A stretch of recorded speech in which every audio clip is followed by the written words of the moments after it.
5, 4, 3, 2, 1. Let's go. Diary of a Kidney Warrior podcast in partnership with Kidney Care UK, sharing faith, knowledge, hope, and love. Hi, and welcome to Diary of a Kidney Warrior podcast. My name is Dee Moore, and I am a kidney warrior. This podcast is dedicated to encourage, educate, and inspire as we explore all aspects of kidney disease, related chronic illnesses, and health. If you have any questions or ideas for topics you would like me to cover, please get in contact with me on social media using the handle Diary of a Kidney Warrior. My guest today from Liverpool, England is Specialist Podiatrist Ovie Azanuwha. Ovie has worked for the NHS for 20 years and works with patients with lower limb ulcers, which includes patients with diabetes, vascular patients, and kidney patients. Ovie joins me today to share about chronic kidney disease and podiatry. Hi, and welcome to Diary of a Kidney Warrior podcast. How are you doing today, Ovie? I'm doing fine, Dee. Thank you for the invite. You're very, very welcome. Very, very welcome. I'm so glad that we're able to meet together to record this interview because, like a lot of the interviews, this is actually born out of one of my personal experiences because I'm one of those people that I have to admit I really don't like feet, like not really a fan of feet, but they became an issue for me along my kidney warrior journey. And I was very much reminded about how important it is to take care of your feet because boy, you can get a lot of pain, definitely. So from my personal experience, I learned the value of podiatry and chiropody. So I'm really, really happy to have you here to talk about this subject. So as I just said, many people are familiar with chiropody and podiatry and know that podiatrists and chiropodists work with feet, but they might not actually know what the difference is between chiropody and podiatry. And so this is my first question. What is the difference between chiropody and podiatry? Okay, so chiropody and that term, and we still protect that name, but if you went to a chiropodist, they would only be trained just to do nail and hard skin reduction.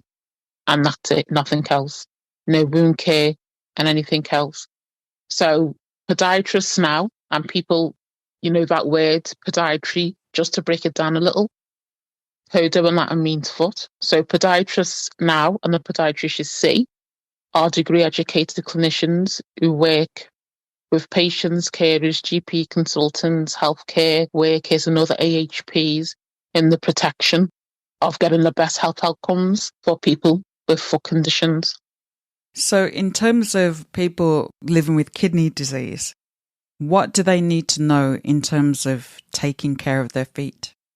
So, from talking to yourself, Dee, people with kidney disease, what they need to be aware of, I'm just going to try and keep it just as simple as possible, is that circulation. You've got to look out for the circulation in your feet, swelling, pain, effects of numbness. And these are kind of linked to people who have diabetes. But it's only through talking to you and looking up that even people with kidney disease, these are the stuff they need to look out for about the feet, and it's a gradual onset. You might not notice it. To me, it's all about good foot health.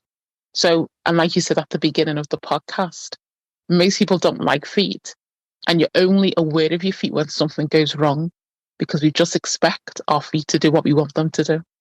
So when patients come in to me, I go, listen, let's keep it simple. You always remember to brush your hair, brush your teeth, do the same, check your feet. You don't have to stare at them for an hour. Just make sure they're okay. What you put them in, check at the end of the day to make sure they're okay. I guess that's a nice rhyme to remember there. Brush your hair, brush your teeth, check your feet. I like that. We can start a campaign. Here we go. You heard it first on Diary of a Kidney Warrior podcast. Yeah. Brush your hair, brush your teeth, check your feet. Check your feet. That's a good one. So to break those down a bit more, in terms of circulation, if we look at each one of those individually, in terms of circulation, how is circulation affected by kidney disease? It's your nerves and your blood vessels that can gradually get damaged. And this is how you know, by feeling of neuropathy, like I said, the loss of sensation and just the swelling and the problems that you have. And like I said, that could be a gradual onset. And some people may see these changes and some people might not. But like you say, it's always, we talked before, it's about prevention and being aware of what could happen. So if you notice something, it's not like, okay, I'll leave it. It's, let me just check and keep an eye on and make sure I can go to someone and have a word and just look into it. It's all about your nerves and your blood vessels that can get damaged with people who have kidney disease. And then swelling, I'm sure a lot of people are aware of swelling. It's probably the most obvious one that people would notice in terms of swelling in their hands and swelling in their feet. Sometimes people's faces can get swollen as well. But in terms of the feet specifically, obviously we're talking about feet today. So in terms of the feet, what causes the swelling of the feet? Because with kidney disease, it's the level of the fluid that you can't get rid of. So honestly, and one thing we found about swelling, it'll always go to your extremities, and you said it, your hands and your feet. It'll always go to them first. And like you said, the face can be involved. But if you notice it in your hands and your feet, it's good to seek that medical advice. And it's just due to the condition and how your kidneys are working and the level of fluid it can remove and what it can't. And what impact can this swelling have on the feet? So obviously we look down, our feet are swollen, but what could possibly be an outcome in terms of the swelling in the feet that people living with kidney disease need to be aware of? So this is why I talked about prevention and good foot health. So for those who can manage the nails safely, whether my patients can get down to cut the nails, whether you're diabetic, whether you don't have diabetes, whether you have kidney disease, whether you don't, you've always got to be careful about cutting your nails, okay? So it's having good foot health. And people say, oh, I just cut my nails across. No, it's usually just following the shape of your nail. Do not go into the sides of your nail. People like digging, and I stress, please do not dig. Just follow the shape of your nail, because all nails don't grow straight across, and filing. So even if you can get down, I stress to my patients, all I want you to do is file. If you slip with a file, you can't do no damage. If you slip with a pair of nippers, you can do damage by nicking your skin, because you don't want any open wound. And going back, you want to have good nail health, because with the swelling just, it raises your skin over those nails, and it can cause an ingrown toenail, meaning that due to the swelling, the skin expands and it can dig into the side of the nail if they're not looked after properly and cause a break in the skin. And that's where problems can start to arise. So having good foot and nail health, if you can get down, round your nails and file them and just keep an eye on them. You should be really filing your nails about twice a week and checking your feet on a daily basis. Speaking from experience, in terms of swelling and the impact that that can have on your feet, because prior to having CKD is short for chronic kidney disease for anybody listening who doesn't know. Prior to me having my CKD diagnosis, I never had a problem with my feet, and I wasn't prepared for when the swelling started. I was like, oh my goodness, what is going on here? I went to A&E. I was really worried, because literally one day my legs swelled and it was like, oh my gosh, I thought something was seriously wrong. But for many people, it's part of having reduced kidney function. And as a direct result of this swelling, I've had an issue with my feet. I really wanted to kind of let people know, because especially if you're early on in your CKD journey, you've just been diagnosed, you don't know what to expect. And if this was to happen to somebody where their feet start to swell and they start to have problems with ingrown toenails, which is very, very painful, it's good, like you said, to have that preventative approach to things, stay on top of your nail care, and then you can hopefully avoid ever having to experience it, because guys, for those who know, it really is really, really painful. So yes, brush your hair, brush your teeth, check your feet. I love that. I'm going to keep saying that. And that is so right, honestly, Dee, what you said. And I can't just stress it enough, because people having ingrown toenails is so painful. And we see it with patients who don't have CKD, okay? And it can physically stop them from working. We have a host of people that come through that need to have that procedure done. And I always say, when the patients come in, it's the last stage. We will do everything we can to try and rectify. Most can, but a lot can't. So if you can look at it, and I just stress, because people just love digging, you think they're helping. I can't stress enough, if you just try to manage and keep on top to avoid it, honestly, make sure you do as much as you can and seek that advice, seek that information, and never leave anything, and never try and self-treat. Can't stress that enough. Go and seek proper professional advice and help. So in terms of what kidney patients can do for themselves in terms of prevention or maintenance, and having said this, I'm not saying to replace the work that is done by a chiropodist or a podiatrist. This is in terms of what we as individuals can do to help. What would you recommend? What would you advise in terms of strategies for nail care at home? The same as I would say to my patients, so the ones who come to the clinic, sometimes I don't do any treatment. It's just having a conversation like we are. And it's to give them the knowledge about looking after the feet, because some patients with kidney disease might not have to see a podiatrist, okay? Or some might want to go to their own private. But above all of that, the advice I give to my patients, like talking to you, you're so up on the condition that you're living with.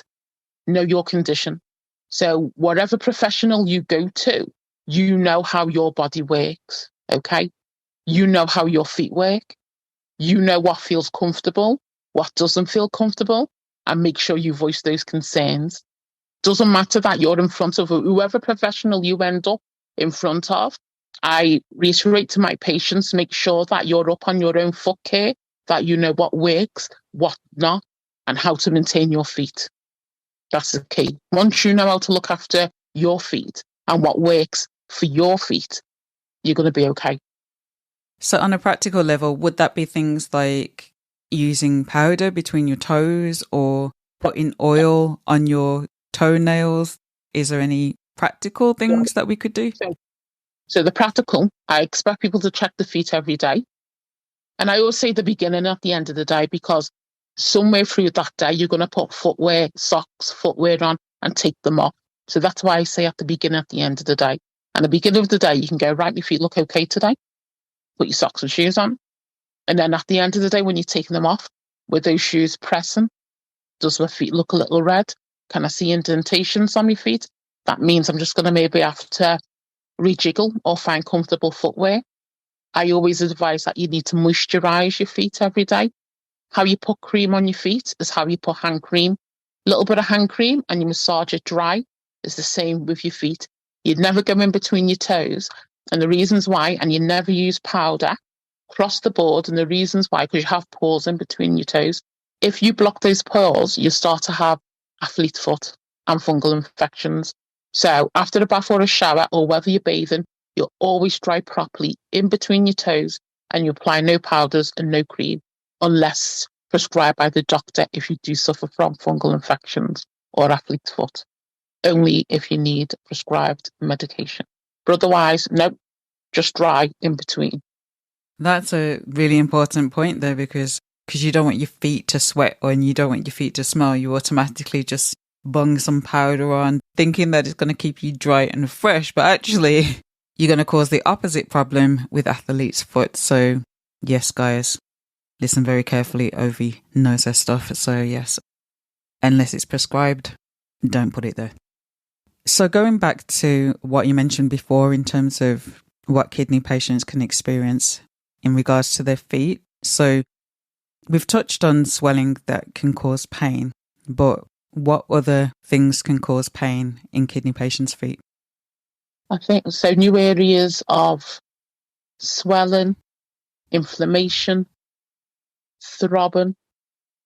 And I say that because sometimes there's no specific cause.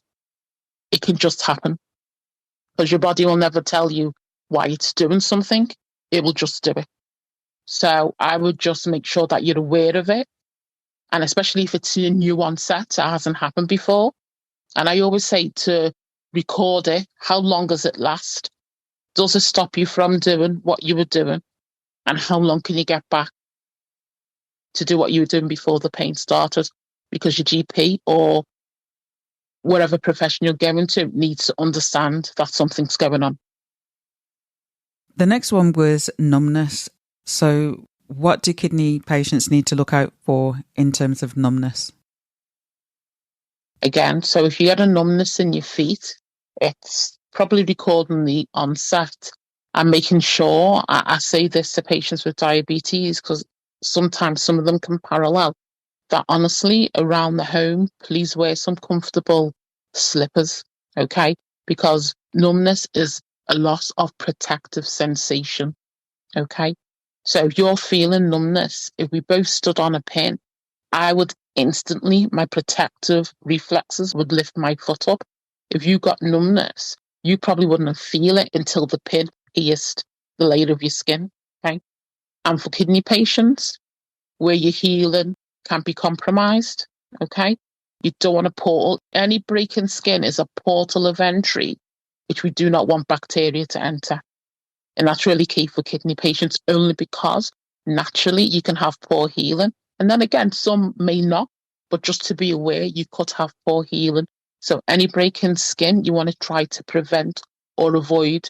So if you are feeling those areas and numbers, again, raise it with your health care professional. But around the home, honestly, wear protective. Just wear some comfortable footwear because it's always those little knocks against the chairs, against the tables, anything that could graze or break the skin. You've just got to be really vigilant and mindful about, and just protection. You also spoke about the gradual onset of something. When something is gradual, it's very easy to ignore it because it's kind of just rumbling on in the background. So I guess, is it a simple case of as soon as you see the beginning of something, don't ignore it, action it straight away? Yeah, and note it down so you'll have a pattern. Because, doctors, you will go to doctors, but the doctors and people like to see pattern. If it's just something little, they'll go, oh, go away and wait. But I always say, start noting it down. So at least when you go, you've got something to say, no, I've been aware of this. And especially with kidney patients, I think your health professionals, they'll look at it and go, no, listen, let's put something in place, or let's send you, or let's refer you on, or let's check to make sure everything's okay. And I say that across the board to all my patients. When you come in and just go, yeah, my feet are just sore and they're painful, I go, give me a history. What were you doing? Did you do anything different?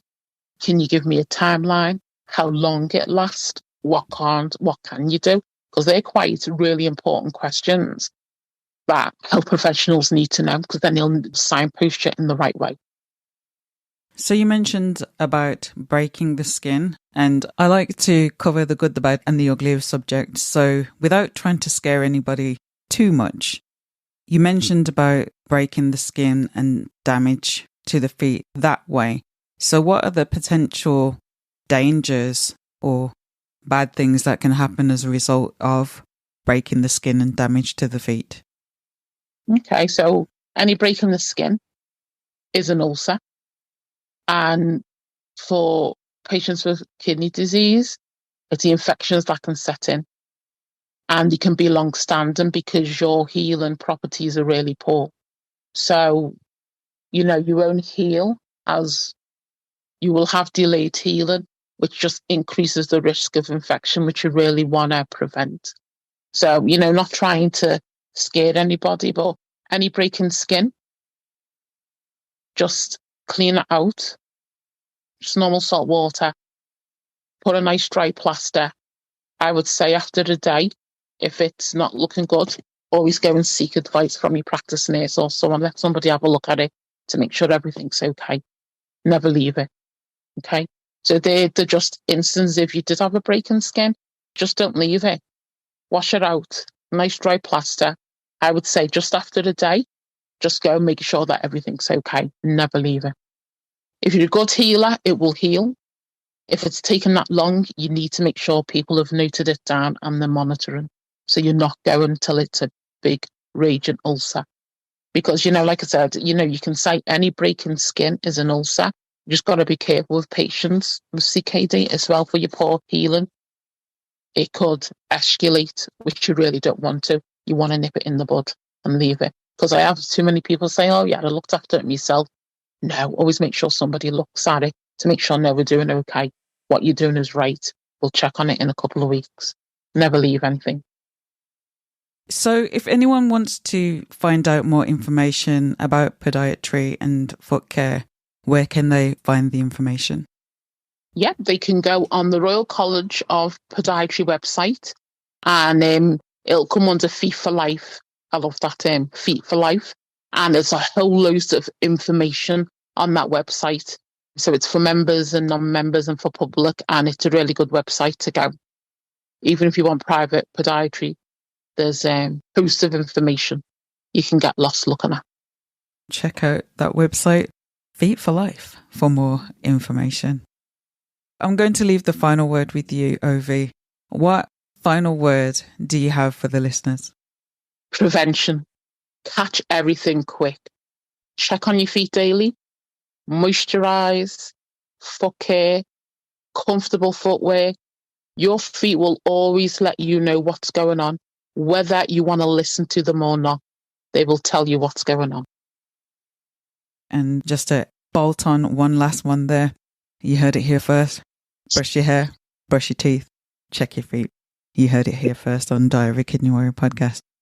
Thank you so much for joining me and for sharing this information. I've learned so much through our conversation, and I know this will help so many people.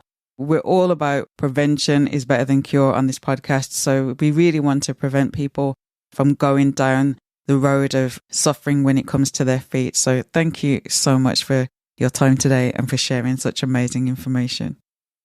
Oh, thank you for having me, Dee. It's been a pleasure. Keep on doing the good work. Thank you for listening to Diary of a Kidney Warrior podcast.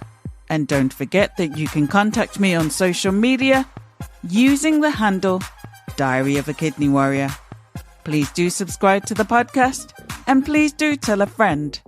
New episodes of this podcast are released every other Monday.